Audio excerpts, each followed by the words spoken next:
संभाजी ब्रिगेडच्या वतीनं पूर्ण महाराष्ट्रावर हे धरणे आंदोलन, लक्षवेधी आंदोलन या ठिकाणी करण्यात आलेलं आहे। या आंदोलनाच्या माध्यमातून या सरकारचं लक्ष या प्रश्नाकडे, शेतकऱ्यांच्या प्रश्नांकडे वेधण्याचा हा प्रयत्न आमचा आहे। कारण या सरकारने शेतकऱ्याची कर्जमाफी करू असं आश्वासन दिलं होतं, त्याची पूर्तताही या सरकारने केली नाही।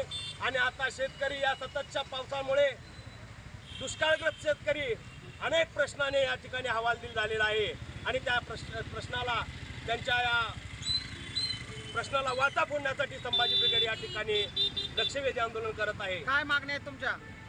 या सरकारने तात्काळ ओला दुष्काळ जाहीर करून सरसगट हेक्टरी 50,000 रुपये अनुदान शेतकऱ्यासाठी जाहीर करावं व या ज्या महाराष्ट्रामध्ये मराठा समाजाचा आरक्षणाचा विषय आहे, धनगर समाजाचा आरक्षण विषय आहे आणि इतर समाजाचा आरक्षणाचा विषय आहे, त्या तो लवकर सोडवून तात्काळ या सर्व मागण्या त्यांनी मान्य करावा।